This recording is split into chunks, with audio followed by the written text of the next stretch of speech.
Dicen que ningún rey en la historia confió tanto en su propio cuerpo como él. Mientras otros temían a la muerte, este monarca creía que la vida era solo un mecanismo, algo que podía apagarse y encenderse con la fuerza de la voluntad.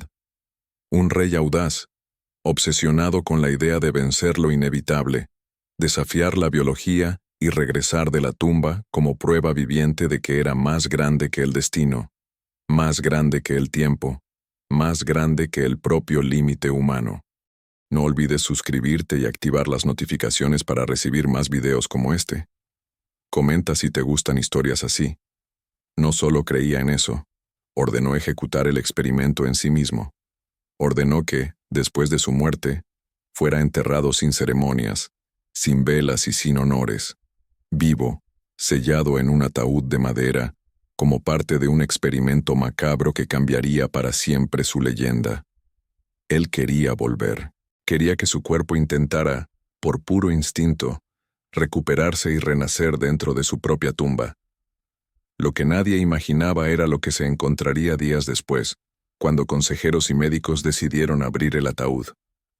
Ahora conocerás la historia aterradora del rey que mandó ser enterrado vivo, y luchó hasta el último segundo para regresar de la muerte. La muerte no es un evento, es un proceso, y en ciertas condiciones fisiológicas, este proceso puede ser retrasado, suspendido o incluso parcialmente revertido. El corazón puede detenerse, la respiración puede cesar, la pupila puede no responder a la luz, y aún así, la vida puede continuar silenciosa en capas celulares invisibles, operando como pequeñas cámaras de combustión que se niegan a extinguirse de inmediato.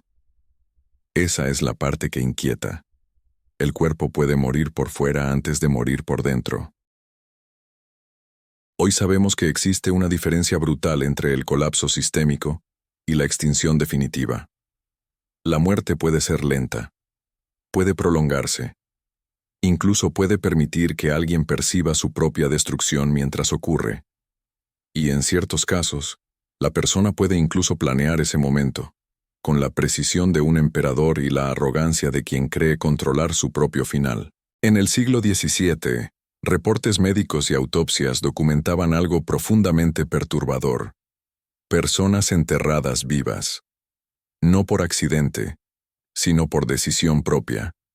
Hombres que creían que el retorno desde la muerte sería posible si el cuerpo era sellado de la luz, del calor y del contacto humano. Si el cuerpo pudiera morir de forma ordenada, ritual, controlada. Entre ellos estaba un rey europeo, cuyo nombre se perdió entre guerras políticas y registros fragmentados. Pero su historia sobrevivió en documentos médicos, cartas reales y autopsias realizadas después de la exhumación. Él pidió, por escrito, ser enterrado aún respirando.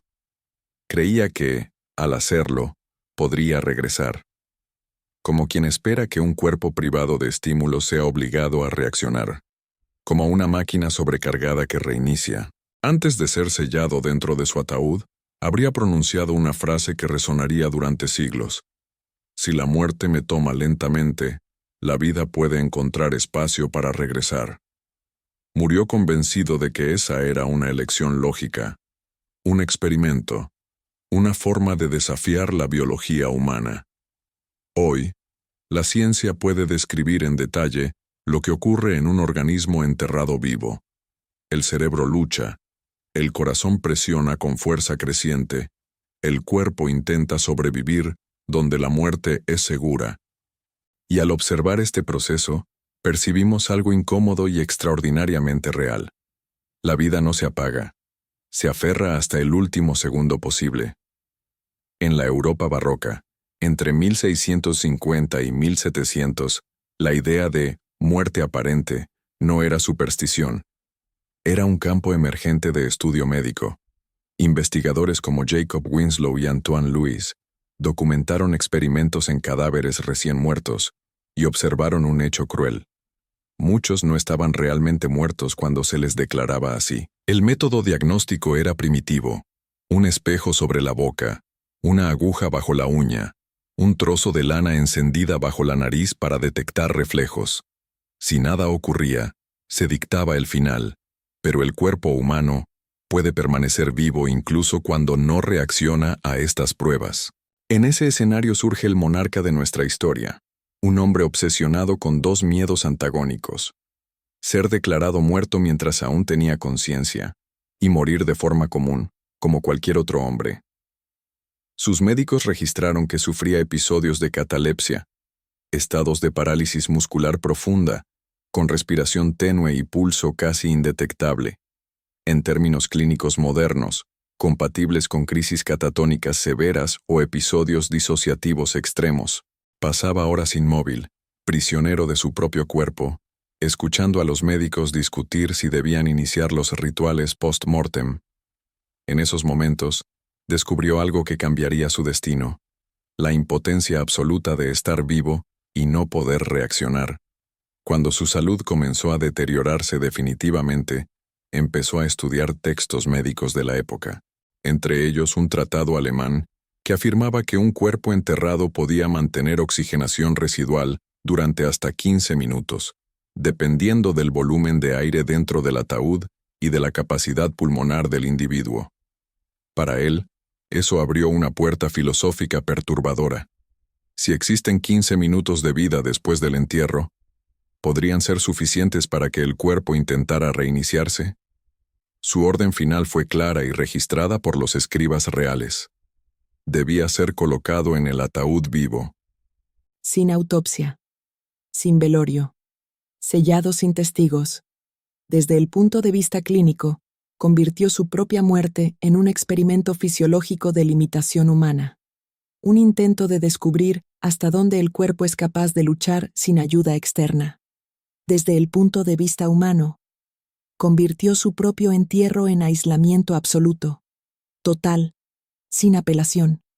Imagine la secuencia en cámara lenta: la madera oscura, el fieltro interior, el cierre de la tapa. El sonido final de los clavos penetrando la madera. Mientras la luz desaparece, el cuerpo aún está vivo. Aún respira. Aún tiene suficiente oxígeno para sostener el cerebro durante minutos. Desde el punto de vista fisiológico, el primer efecto no es el sufrimiento.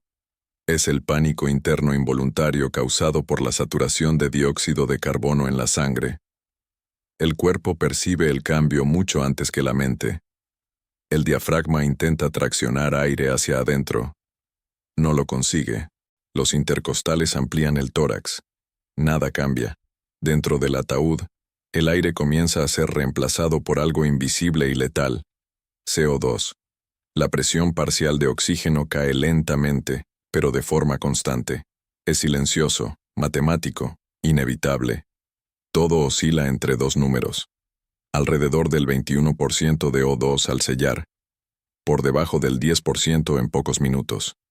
La experiencia visual, si pudiéramos observarla desde adentro, sería como presenciar una inmersión sin agua.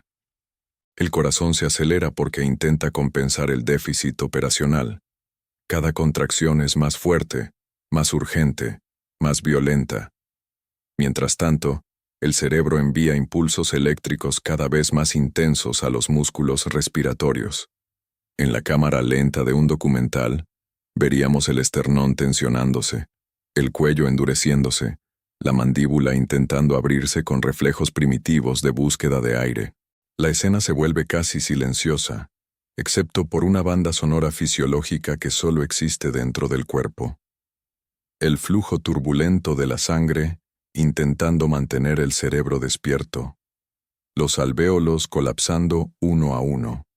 La mucosa quemándose por la concentración de dióxido de carbono.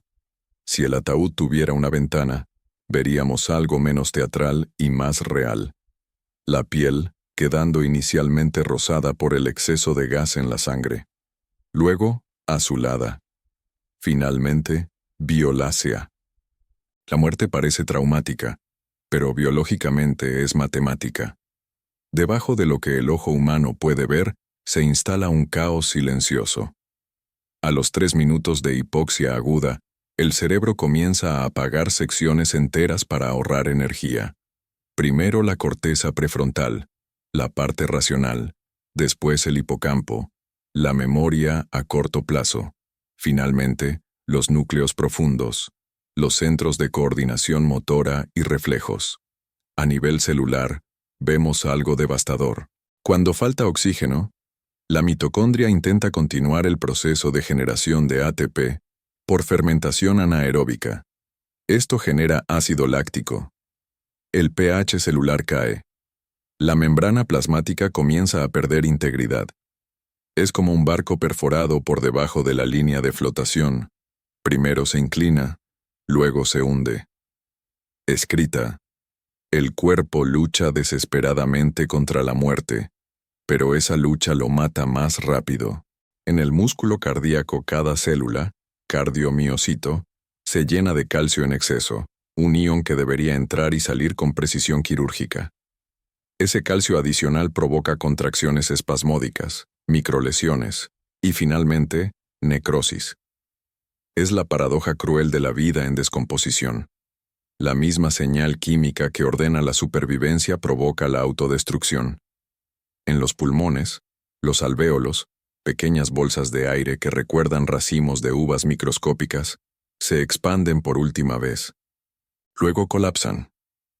La mucosa bronquial comienza a deshacerse, como papel mojado deshaciéndose fibra por fibra. En la sangre, el dióxido de carbono se disuelve formando ácido carbónico. El cuerpo literalmente se acidifica por dentro. En el cerebro, las neuronas mueren en ondas organizadas como luces de una ciudad apagándose manzana por manzana. Esta muerte ordenada y gradual es tan consistente que, en el siglo XXI, los médicos usan patrones de destrucción neural post-mortem para estimar el momento exacto del colapso sistémico. Para el rey enterrado vivo, cada una de estas etapas ocurrió mientras él aún estaba consciente. No murió por asfixia, murió porque la química interna se volvió contra él. En determinado momento, algo inevitable sucede. El corazón deja de acelerarse, no por control, sino por fallo. El músculo cardíaco ya ha perdido suficiente energía para funcionar de forma rítmica. Se instala la fibrilación ventricular. El corazón vibra en lugar de bombear. El cerebro percibe la caída brusca de la presión arterial como un colapso fatal y responde con un último comando desesperado. Descargas eléctricas desordenadas en un intento de reiniciar el cuerpo. Para quien está dentro del ataúd, ese es el punto final de la percepción humana. El cuerpo tiembla. Los miembros se contraen espasmódicamente. La mandíbula rechina. Los ojos se mueven sin control. No es agonía teatral. Es corriente eléctrica disparándose en los nervios como últimos destellos de vida. Dentro del cráneo, la presión intracraneal aumenta. La muerte cerebral no es un apagado instantáneo, es un colapso progresivo, en cascada, desencadenado por 3 factores matemáticos: falta de oxígeno, acumulación de ácido, pérdida de membranas celulares. Cuando la última neurona funcional falla, ya no existe retorno. El rey hizo ese viaje completo dentro de un ataúd de madera, sellado, aislado y silencioso. Y su última visión no fue mística, religiosa ni trascendental, fue fisiológica, fue química, fue el organismo comprendiendo que ya no había forma de seguir generando energía. El cuerpo se silenció, el corazón se detuvo, el cerebro se apagó, no por una muerte súbita, sino por la suma de decenas de procesos microscópicos que siempre llevan al mismo destino. Días después, por orden de consejeros intrigados, el cuerpo fue exhumado. La necropsia de la época registró algo impactante. El cuerpo presentaba arañazos en el interior del ataúd. El pecho tenía marcas profundas de esfuerzo muscular. Los dedos estaban rígidos, como si hubiesen sido usados para escarbar la madera. Lo que más impresionó a los médicos no fue que hubiera luchado, sino el nivel de daño interno causado por su propio intento de sobrevivir. El corazón mostraba signos de necrosis isquémica aguda, señal de que aún estaba vivo durante el esfuerzo final. Los pulmones estaban colapsados, la piel manchada por congestión venosa, y el cerebro. Según los registros manuscritos, El tejido mostraba señales de reabsorción post-mortem relativamente reciente, indicando que no se trataba de un cadáver viejo, sino de alguien que agonizó durante varias horas dentro de su propia tumba. Lo que más sorprendió fue la conclusión escrita por uno de los médicos. El cuerpo luchó hasta el último instante. La vida intentó permanecer donde ya no había condiciones para existir. En términos modernos, sería el diagnóstico perfecto. Muerte por hipoxia progresiva con lucha respiratoria prolongada. El rey quería regresar de la muerte. Quería forzar al cuerpo a reiniciarse. Y descubrió, de la forma más literal posible, que la biología no negocia. En la superficie, la historia parece medieval, absurda, macabra. Pero para la fisiología moderna, revela algo mucho más profundo. El cuerpo humano no le teme a la muerte. Intenta sobrevivir incluso cuando ya debería rendirse. Cuando el oxígeno se acaba, usa los últimos recursos bioquímicos para seguir funcionando. Cuando el corazón empieza a fallar, acelera para compensar. Cuando el cerebro percibe el colapso, consume energía del propio tejido para mantenerse encendido unos segundos más. Y es en esta paradoja donde reside la parte más cruel y fascinante de la biología. Lo que debería mantenerte vivo es exactamente lo que hace que la muerte sea lenta y dolorosa. No olvides suscribirte y activar las notificaciones para recibir más videos como este. Comenta si te gustan historias así. El rey eligió ser enterrado vivo creyendo que el cuerpo funcionaría como una máquina que se reinicia después de una falla. Estaba equivocado, porque el cuerpo no se reinicia, se agota, colapsa, falla desde adentro hacia afuera, no por defecto, sino por diseño. Gracias por ver Autopsia de la Historia.